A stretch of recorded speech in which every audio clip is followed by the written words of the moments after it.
Okay, so some of you may have been present a few weeks ago when Fenella talked at length about screening and sickle cell disease. And then I spoke a little bit about stroke. And this is a more expanded version of the types of stroke that we see in pediatric sickle cell disease patients. And some of which are almost only seen in sickle cell disease, and of course many of them are seen in the general population as well.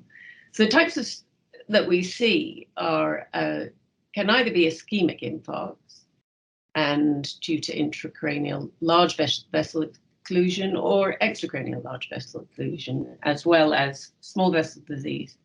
We also see, as we do in other children and adults, embolic strokes and dissection, but they're not particular really to sickle cell disease.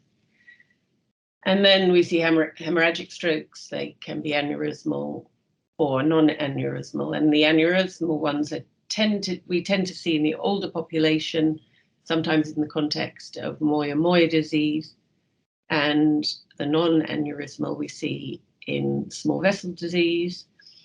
And there have been reports of people who've died suddenly found to have subarachnoid hemorrhage and small vessel disease. And we also see it in the context of RCVS, which is reversible vasoconstriction syndrome. That's around the wrong way. And we see venous infarcts, which often are hemorrhagic.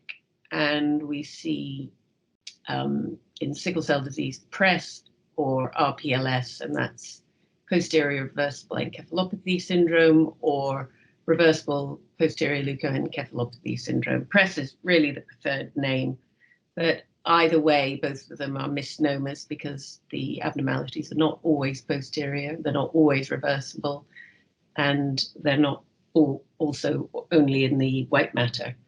So I'll show you some cases of that as well and explain more. So in sickle cell diseases, strokes either tend to be cortically based or the small white matter lesions are seen in the watershed distribution. Sometimes we see small vessel disease in the periventricular distribution as well. And 10% of children with sickle cell anemia and silent infarcts. Sorry, that's my son. 10% of children with sickle cell anemia or silent infarcts develop symptomatic cerebral vasculopathy identified on magnetic resonance imaging. So children are screened often with TCD, and when they're found to have, as Fenella discussed earlier, when they're found to have conditional or very high TCD measurements over 200, these children should be screened with MRI and MRA. And the reason for that is that these children have an increased risk of developing stroke. So in terms of imaging, it's quite interesting. I think ideally we would want to do an MR in all of these children, but the reality of the situation is that MR is a valuable resource, which is often difficult to access in the emergency situation. But this slide just shows you a common scenario that one should be mindful of, in which MR is just such a much better imaging modality than CT. So here we can see very nicely this basal ganglia infarct involving the caudate and the lentiform nucleus. Sorry. And you can see it very well on the diffusion-weighted imaging, and this is an ADC map, which is made from the diffusion-weighted imaging. And when you see this dark infarction on a ADC map, you know that it's acute. Now, this scan would have been reported as normal by many radiologists, because of course CT is often reported by radiologists, not necessarily neuroradiologists. But here you can see, if you look here at the head of the caudate, you can see it's a little bit bright. And if you look at this one, and then into the lentiform corresponding to here, you can see an area of low density. It's subtle, it's a really important sign to pick up, and it's one that's often missed, but I think it demonstrates very nicely the value of MR in imaging stroke. And I'll talk a little bit about imaging modalities later on. So I'm going to start by showing you some cases of cerebral infarction from sickle vasculopathy, and this is a 19-year-old who had a stable vasculopathy, was being treated with transfusions, and a year later presented with acute confusion and disorientation and had this. This is a diffusion-weighted image again, and it's bright on the diffusion-weighted imaging, so this is an acute infarct. What you can see here is the left middle cerebral artery, which is narrowed in its proximal segment, is now being fed. So the internal carotid artery, which is here, and it goes round into the cavernous, and then you can see the middle. Here, it's completely missing. It's been completely occluded on this side, but there is some blood flow getting into the middle cerebral artery from the posterior circulation through the PCOM artery, but not sufficient to supply the more peripheral regions of the brain. And that's something you would see in a situation where there's an vasculopathy that's been going on for some time, because this reversal of blood flow is allowed to develop. It's not something you would see in an acute situation. Moya-Moya syndrome is probably something we're seeing less and less now that screening is carried out. But from time to time, people do present late with Moya-Moya. Moya-Moya, probably most people are familiar with. It means a puff of smoke in Japanese, and there's a large cohort of people with Moya-Moya in Japan, not with sickle cell disease, but with other genetic abnormalities. And these children have, or adults have, what occluded or terminal internal carotid arteries, and their perfusion comes through these small collateral vessels, which develop again over time as the occlusion is developing, and they can perfuse some of the brain, but the more peripheral regions, of course, are harder to get blood to when the vessels are so thin. And so this is a patient who had a large anterior cerebral territory circulation, so anterior and middle here on the diffusion-weighted image, and again, it's restricted on the ADC map. And even without the benefit of MR angiography, you can see these very small middle cerebral arteries and some lots of collaterals in the sylvian fissure. And in the old days, or when we did a bit more angiography, we tend to do less of that. These are the puffs of smoke. These are all the collateral vessels that we can see, which are described as puff of smoke. And here you can actually see the internal carotid artery occluded, and this is a rather large posterior cerebral artery, and there is some filling by collaterals, the anterior circulation, but not very good. A little bit better on the other side. So now sometimes these children are offered bone marrow transplantation, but unfortunately, when you get to this stage, you can't reverse the vasculopathy. So it's very important to pick this up earlier on, and it is possible to do ECIC bypass procedures, but it's obviously a critical situation to be in. So as I said, these children present with ischemic stroke often with an acute neurological deterioration, perhaps a movement disorder if they've infarcted their basal ganglia. And in the older population, they tend to present with hemorrhage from the collateral vessels, which are rather fragile and bleed easily. And as I said, they're candidates for revascularization and bone marrow transplant.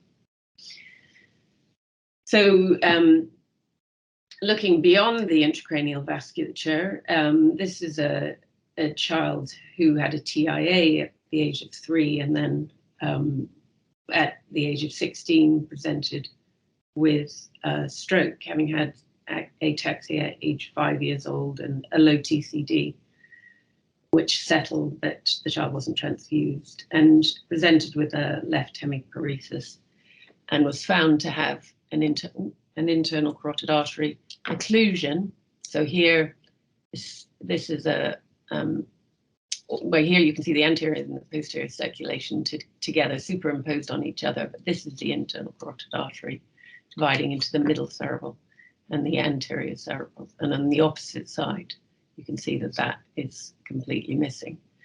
And in this paper that was written by Paul Telford from the London Hospital with Fenella, these children, a group of 67 children and adults with carotid artery occlusions were reviewed, and here are a number of cases. And what they found was that it wasn't uncommon to have internal carotid artery occlusion or stenosis in the neck, and it seemed that we weren't always imaging to look beyond what was going on in the brain. And here you can see this is, so again, it's often difficult to look for things that aren't there, but this is probably the most normal. This here is the most normal common carotid artery, and this is the internal carotid artery. And it divides into the internal and the external here at the carotid bulb, and then the external carotid artery divides beyond that. So this internal carotid artery should be going right up into the neck. And here on this side, you can just see a little, what's called the string sign, very narrow. And on this, this again is the external with the branches, and the internal carotid artery here is occluded very low in the neck. And there's some other examples here, another one here. And here there's a very, very narrow, just a focal narrowing, and then some post-stenotic dilatation. I think here you'd want to think carefully about a dissection with that group of abnormalities. Sometimes you can see the thrombus in the neck. So here on this particular sequence, you look for a flow void, this black flow void from flowing blood. And on this side, you see a high signal from the hematoma within the occluded vessel. And then there's another example here. Here, yes, actually here, this is a very narrow internal carotid artery that revascularizes a little bit as well. So it is important sometimes to think beyond the neck. And we've spent a lot of time looking at arteriopathy and sickle cell disease, and we categorize it. So I thought this was a helpful slide. You could see this is with respect to the anterior circulation. We don't often think about the posterior circulation in sickle cell arteriopathy, but a third of children with sickle cell disease have posterior circulation disease as well. So it's important to think about. But again, we're just looking at the anterior circulation. So this is a normal circulation, internal carotid going into the anterior and the middle cerebral, same on the opposite side. And then here we talk about something called turbulence, which Fenella might like to talk a little bit more about. And here you can see that the blood flow isn't as good as you get. So the signal is a little bit turbulent, I suppose, is what we describe. And we often see that as an artifact to MR angiography, but we seem to see it more in sickle cell disease. And as I say, I'll let Fenella talk about that. Then here we have a grade 2, which is an occlusion, but with distal flow in the vessels, or sorry, a severe narrowing with distal flow, and 3 is an occlusion. And then we actually have a 4, which is an occlusion with collateral formation, like as you see in Moya Moya. Now, there's another group of children who develop silent infarcts. So they don't present with strokes, but their infarcts are picked up on imaging for other reasons, or for presentations such as headache during sickle cell crises. And these small infarcts are found typically in the deep watershed region, and these are thought to arise as a result of small vessel disease. So often you see these in children who don't have large vessel vasculopathy, and they're important because there is evidence that children with silent infarcts have an increased risk of stroke or new or enlarging silent infarcts, and they they often have poor academic achievement and lower IQ. And Hannah Stokesbury, who has worked with Fenella, generated some heat maps from our couple of trials that we were involved in to look at the distribution of silent infarcts in, these are actually children with sickle cell disease. These are a little bit, maybe hard to orientate. This is an oblique, and this is looking directly. So these are the orbits looking, and these are the ventricles. So they are just, and the bright,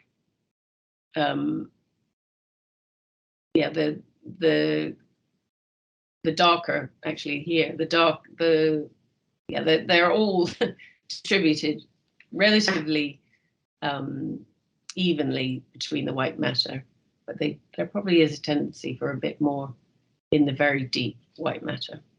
So this is the sagittal image. So moving on for looking at other causes of stroke. This is a 2-year-old who presented with acute hemiparesis, and when he had an MR, you could see these small infarcts, rather deep infarcts, and completely normal, rather pristine MR angiogram. But he was found to have a PFO, and these were thought to be embolic in origin. So just as in any individual with stroke, you have to think of all possible causes. And that includes arterial dissection, because particularly if the children present with trauma, it's a common cause of stroke in the young, and particularly if children present with posterior circulation stroke. So most of the cases that I've shown you, in fact, all of the cases I've shown you so far are anterior circulation. That's what we would expect. So in the anterior or middle cerebral artery circulation. But when you see posterior circulation strokes, you have to think carefully about whether it might be vertebral in origin and whether there might be a dissection. And of course, the etiology of the stroke is embolic from the dissection in the neck. And it's important to point out that particularly in children, trauma can be relatively minor, and outside the context of sickle cell disease, it might be associated with connective tissue disease. And it's important to think about always, because the greatest benefit from therapy, that being anticoagulation, is in the first few days. So this is a child who actually doesn't have sickle cell disease, because I just wanted to talk about other forms of infarction. So here, this is actually the anterior circulation. You can see the acute infarct here, involving the middle cerebral artery, cortex of the middle cerebral artery distribution, and the basal ganglia. And then you can see an occluded. So again, we've got a missing internal carotid artery and completely occluded middle cerebral artery. And on the axial T2, this is the internal carotid at the base of the skull with thrombus around the wall. And this is a definite right carotid artery dissection.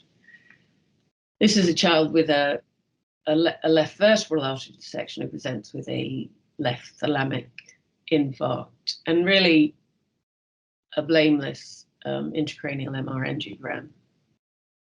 But on the imaging of the neck, this is the vertebral artery, which is very small. And again, you can see on the source images of the angiogram, the thrombus in the wall of the left vertebral artery, and you can see that nicely on these T2 weighted images, T1 weighted images. I might just leave that. Moving on to, this is a slide from Fenella, hemorrhagic stroke that we can actually see well on CT scan. And these are children who have various forms of hemorrhage, a left subdural after trauma, an extradural, which is an interesting case, after a skull infection, and I presume that that's venous in origin. A little bit of what looks like a distal, probably a distal aneurysm, and then a subarachnoid, a rather characteristic subarachnoid hemorrhage post transfusion for a chest crisis, which is interesting. And so occasionally we do see cerebral aneurysms just when we're, in our POMS and SATS trials, we picked up a couple of aneurysms in the older population, not in so much in the very young. So this is a multilobulated aneurysm of the basilar artery, and this is a middle cerebral artery aneurysm. They're not very common, particularly in the pediatric population. They are very uncommon.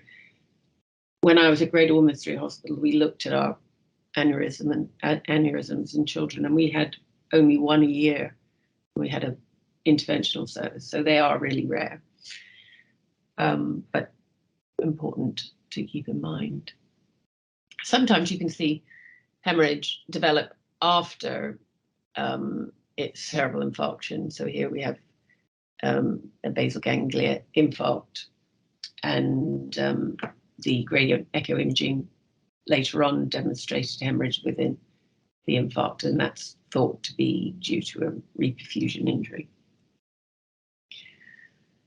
Another really important thing to consider is venous infarction, and I think the neuroradiology and radiology community are much more aware of this these days since COVID, because it's incredibly, well, I wouldn't say it was common, but we see it much more often, or have seen it much more often in the last few years in patients who've had COVID. And it does mean that we do a lot of head scans for headache that are normal, but sometimes we do find venous thrombosis and infarction. And children with sickle cell disease also get venous infarction, particularly when they're hyperviscous. And this is an example on a CT of a dense sagittal sinus here, and then infarction, these low density areas with hyperdense areas in the middle, which are the hemorrhage. And hemorrhagic infarction is not uncommon following venous sinus thrombosis. And there you can see on the MR, the MR T2 weighted sequence. Sorry, my mouse is very sensitive and wants to change the slides. And here you can see the infarction again. And then venous infarction is actually quite difficult to diagnose unless you've got a hyperdense sign on a CT. And either CT venography or MR venography is very helpful to detect the thrombus. And here, this is the sagittal sinus is a midline slice. And in the sagittal sinus there, following the administration of contrast, there's no enhancement because there's a clot. And you can see that very nicely in the coronal image as well.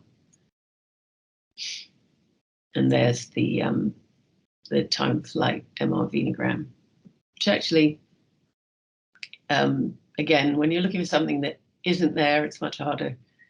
But there you would expect to see the sagittal sinus, and then the transverse sinus as well is very, very small. So moving on to RPLS or PRES, we'll call it PRES, which is posterior reversible encephalopathy syndrome, and this is seen as a result of many. Well, there are many risk factors. One of them being sickle cell disease, and this is actually from a paper written by Debt, and shows very nicely these areas of. They're usually free diffusion on diffusion-weighted imaging, so not actually infarcts, but they sometimes go on to develop into infarcts. And we don't really know what causes this, but it does seem, well, if you give contrast, you can see leptomeningeal enhancement. So that it seems that there's something, probably it is a vascular injury. And I can remember years ago talking to the professor of neurology at Great Ormond Street Hospital, who told me he thought it was a vasculitis because sometimes you went on to develop infarction. I don't know how much more we know about it, but that what you see is areas of free diffusion. Children and adults very commonly present with seizures, and sometimes there's very little to see on the CT, and it can be easily missed. So it's a good idea to go on and do MR if that's what you're suspecting, which would be if you were investigating somebody with seizures anyway. You would want to go on and do MR. Now, in the last probably 20 years, we've identified a syndrome called the reversible cerebral vasoconstriction syndrome. And more recently, this syndrome has been thought to be associated with PRES. So the underlying pathophysiology may be linked to PRES. And the reason people think that is because all the risk factors for PRES are also risk factors for RCVS. And it's really quite rare in children, and it's recently been reported in a couple of children with sickle cell disease. But in the adult population, the adult neurologists tell us that if somebody presents with a thunderclap headache and they have a negative negative CT and CTA, that to think very carefully about RCVS. And it's the differential diagnosis of subarachnoid hemorrhage. And you have to look very carefully, I mean, incredibly carefully, at these areas of focal vasoconstriction. And something, this here would be a little area of focal constriction. There's another one there. The proximal M1 there is a little bit vasoconstricted. And then when the imaging is repeated, it returns to normal. So you can see that you have a much chunkier looking middle cerebral artery on that side. So some of these here, this is the vertebral artery, which is incredibly small as well. So very difficult to see on this CT angiogram, equally difficult to see on MR angiogram, and sometimes it does require conventional angiography to demonstrate. And again, I mean, it is very difficult. There are some focal areas of vasoconstriction here. This is actually an artifact from the injection on that side, but there are these just some very small focal areas of vasoconstriction, and here this vertebral artery has become vasoconstricted as well.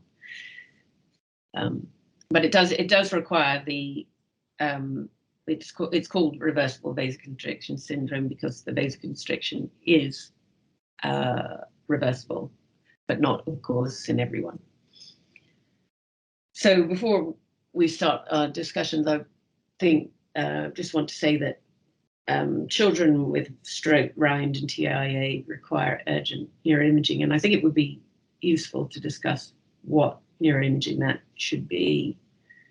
And also, some children just present with headache, and if their features of a thunderclap headache, have a low threshold for emergent imaging in these children. And Fenella and I are dealing with a case where a child had a headache for 3 days on the ward and wasn't imaged, even though there was a plan to, and things went south very quickly, and it was a tragic outcome, but very difficult because we don't have adequate imaging, so it's very difficult to establish what the cause of the headache was.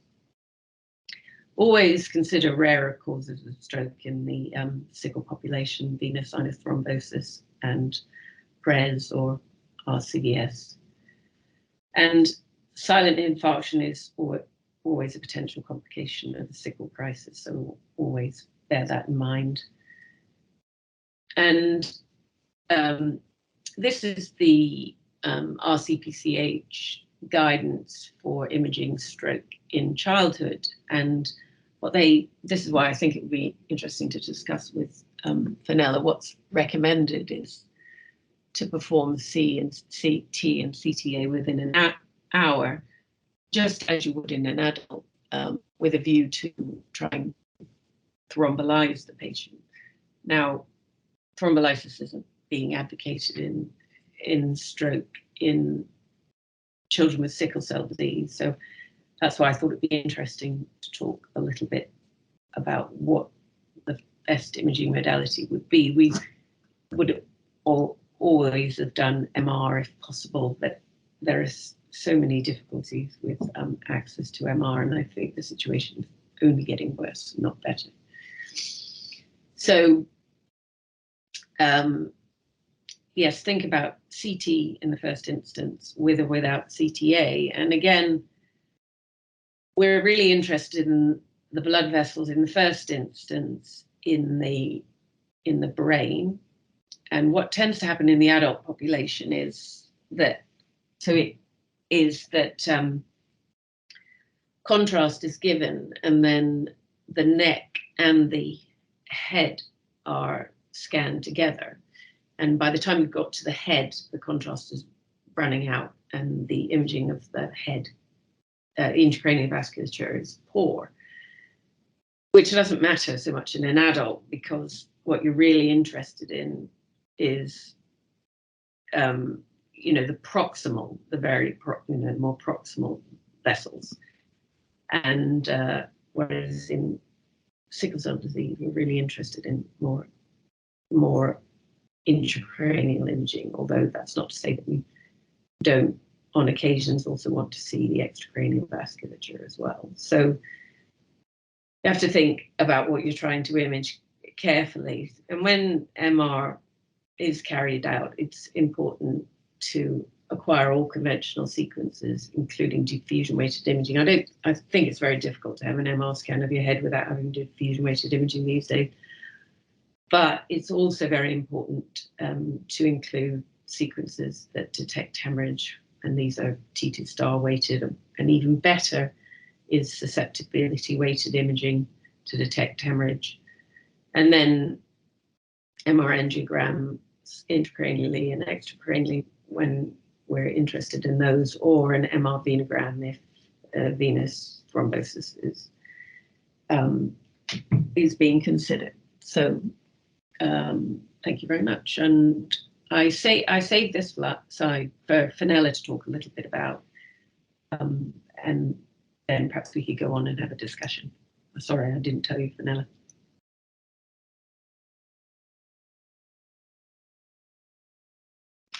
Fenella, are you there? Yes, he's there, but Fenella, you're muted.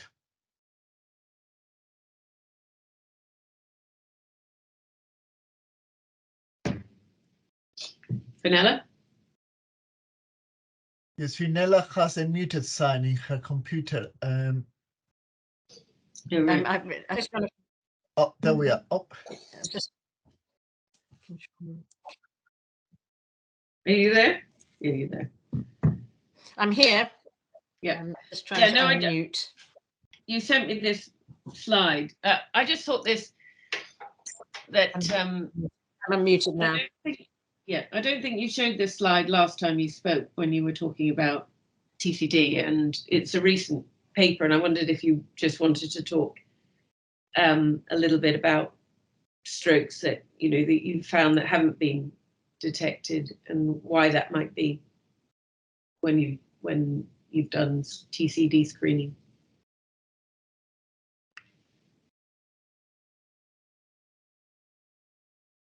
Now. Okay. No. Control Shift. Can you hear me now? Yeah, I can hear you. Yep. Okay, great.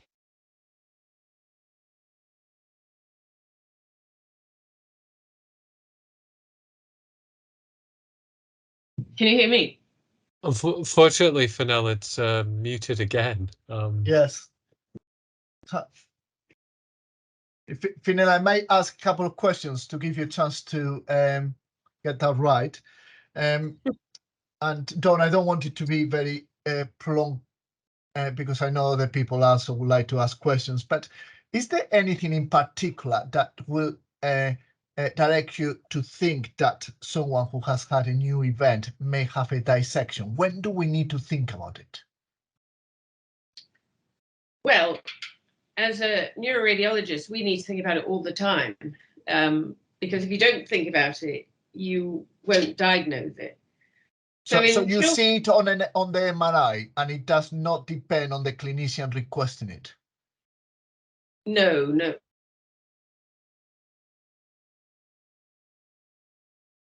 We would just, so there are situations, aren't there? After mild trauma, a child might develop. So, leaving aside sickle cell disease, but even in sickle cell disease, children have minor trauma. And that's sometimes when we see dissection. One of the trampolining seems to be particularly dangerous. And so children present with strokes after trampolining and having had some trauma and have had dissections. So relatively minor trauma is something to think about. And then yes, it is rather reliant on the radiologist thinking about it and looking carefully at the vessels. As I said, in children, the posterior circulation is, so much more common to have a dissection if the infarcts are in the posterior circulation, especially when you see those multiple small infarcts, because they're emboli that come from the thrombus in the dissected vessel. So embolic, they don't always see more than one, but you might see multiple in the posterior circulation, would make you look carefully at the vertebral artery. There's certain situations. And what about the oxygen extraction MRI views that we all see presented at international meetings and seem to be of increasing importance? Is it realistically coming into clinical practice? No, I don't. Certainly in the district general hospital and in adult population, perfusion imaging is done in the context of acute stroke, and I didn't show any perfusion imaging, and I'm sorry about that. But is that what you mean by oxygen extraction, or have I misunderstood you? So the kind of work that Michael Dupond's team will present, in which they are able to show the poor perfusion of brains, which otherwise might not have been detected by arteriopathy, where you see someone who is at risk of a stroke because there is already a differing oxygen extraction. Yeah. And they do this by MRI. Of course, I'm sure they inject things that I don't even know what they are. Yes, so no, well, certainly not in this country. We're not in the clinical arena. That's interesting. I don't know, Fenella, what do you think? Have you been using perfusion imaging in the acute situation? Is she there? She's not there. Unfortunately, Fenella is completely frozen, I'm afraid. No. She does have terrible trouble with her. So we do use it in the context, or we have used it in the context of Moya. We have used perfusion imaging more in the not so much in the clinical arena. I think one of the so I don't think we're using it much in the clinical arena. I think that would be fair to say, outside of research. But it would be dependent on which centre you're in. If you were in a tertiary or secondary centre, you might be able to. But it's incredibly rare to see these cases where there's some perfusion abnormality in the absence of a vasculopathy and infarction. We have seen it in children with we have seen it in a child with a headache once, and there was some discussion as to whether the child might have had migraine. But I think it's a shame we haven't got Fenella on to talk a little bit more about that. But yeah, it's not being done as a routine, I don't think. And look, I'm going to, if other people wish to ask questions, please put it in the chat or raise your hands. While people do that, can actually be more about the aneurysms. And I realize that Fenella is not here, but I think we have a good understanding of what is large vascular disease. We have a good understanding, or some understanding, of what causes silent infarcts. But what causes the aneurysm? What is the natural history? Does it require a complete correction of the sickle hemoglobin to avoid the progression or to avoid the formation? No, I don't know. Yeah, I don't know the answer to that question. Or I don't know if the answer is known at all. But no, I don't know. I mean, I tell you why I'm asking this. I've recently been referred a child who has a 5mm aneurysm for gene therapy. And I actually have declined that child because gene therapy, although it seems to be very effective in correcting vasocclusion, it does not completely replace the abnormal hemopoiesis. And so I'm very worried that the child like this requires a complete correction with no hemolysis whatsoever, not nitric oxide depletion, no endothelial damage. But I'm not sure whether that is the correct answer. Yeah, no, I don't know. I don't think I can help you with that. But again, because the things that your gene therapy is so new, there might not be a correct answer. I mean, we probably don't know the answer, do we? Has somebody treated the aneurysm? Well, my advice was that the child was referred to GOS neurovascular unit for that to be assessed and hopefully treated. Yeah, no, I mean that because it would be hard. Yeah, I mean, I think that would be the correct thing to do, because you wouldn't be able to reverse Well, I can't imagine you could reverse an aneurysmal dilatation of a blood vessel with gene therapy or bone marrow transplantation or anything really. So it would require treatment.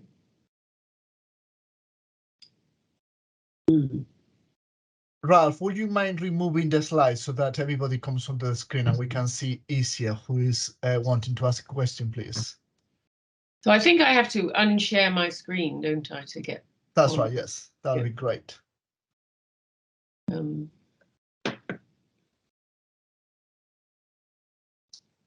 Just take me a minute.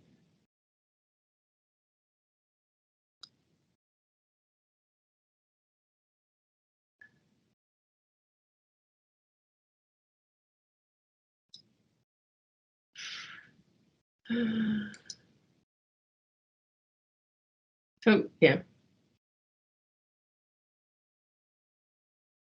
Excellent. So let's see. I'm going to put everyone in the screen. You still seem to be the important person. Am I still I'm not screen sharing now, though, am I? No, I'm not quite Joshua, sure why Rubina's put something in the chat. Oh, She's got a perfect. I question. couldn't see that. Yes. Rubina, would you like to unmute yourself and read it, or do you want me to read it on your behalf? That's all right. Thank you very much for excellent presentation, Don. It's just that we get reports on MRI, MRA, sometimes like we just did it for a history of headache, and then you find silent sort of like changes, which they say ischemic changes, but without commenting that it's considered to be a silent infarct, which I understand that there is a definition to say it is a silent infarct rather than just ischemic change. And then we face this dilemma, what we consider it. Is it just, by definition, there should be certain measurement of the infarct, if I understand it right. I don't know. That's my question. Oh, yes. So the SIT trial definition of this silent infarct is that it measures 3 millimeters in 2 planes. So usually you have a flare in one plane and a T2 weighted image in another plane, and you can measure it on both of those.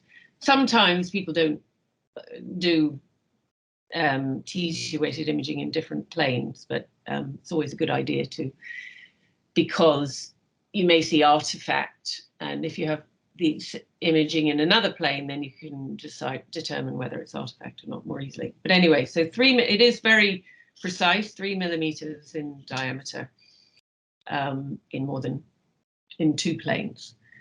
And I mean, it depends what age you're looking at, but of course you do get these non-specific hyperintensities in the normal population. So it does depend on the age and whether that would be normal, considered normal for age.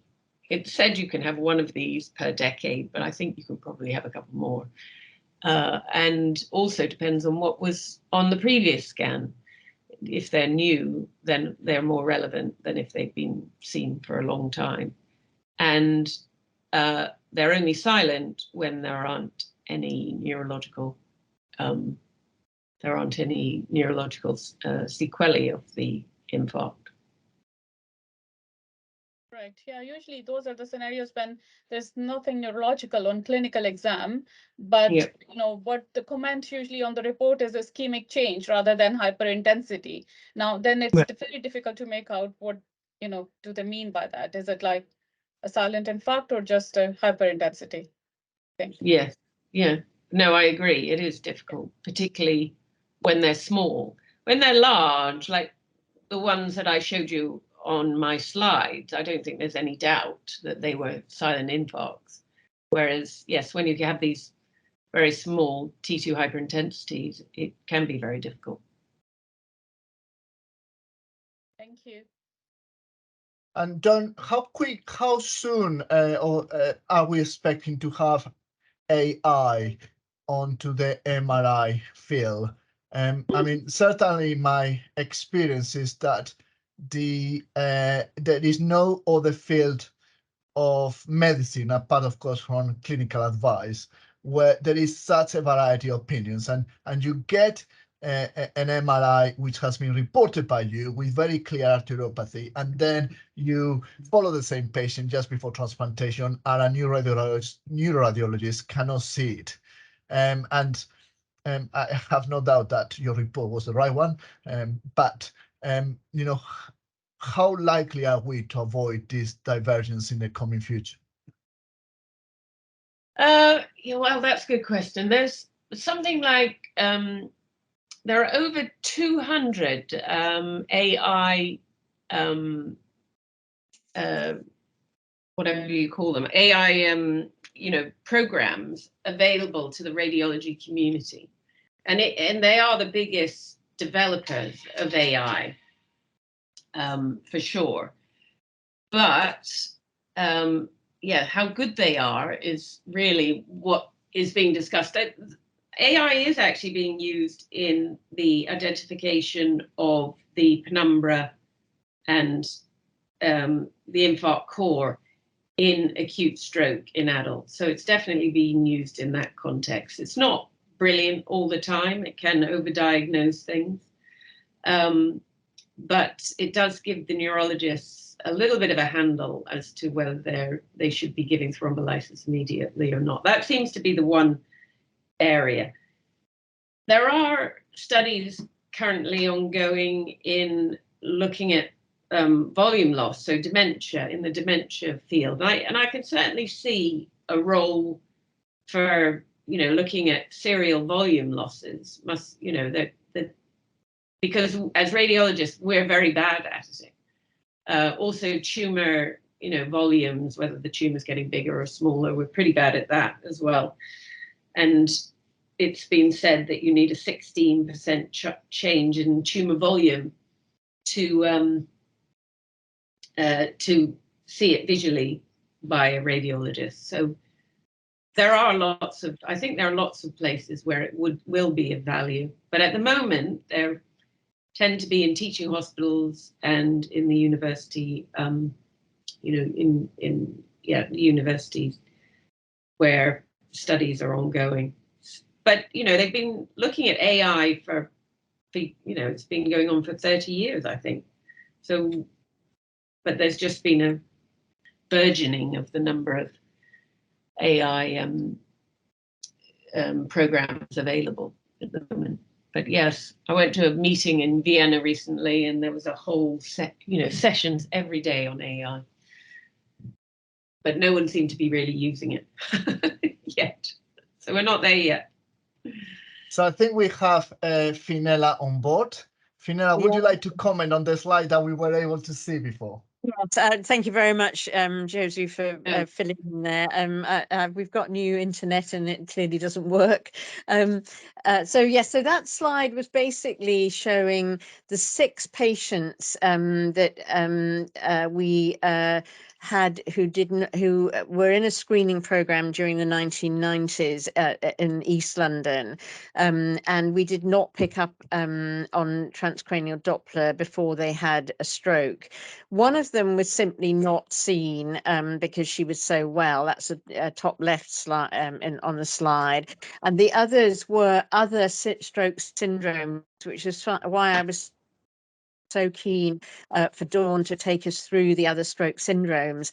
I think the key point here is that transcranial Doppler screening for intracranial high velocities, which can either be secondary to high blood flow or to stenosis, which is quite common in young children in the general population, has been revolutionary in sickle cell disease and has definitely reduced the stroke risk very, very strongly. However, if you have a child with a neurological event, that may not be anything to do with intracranial stenosis or high cerebral blood flow.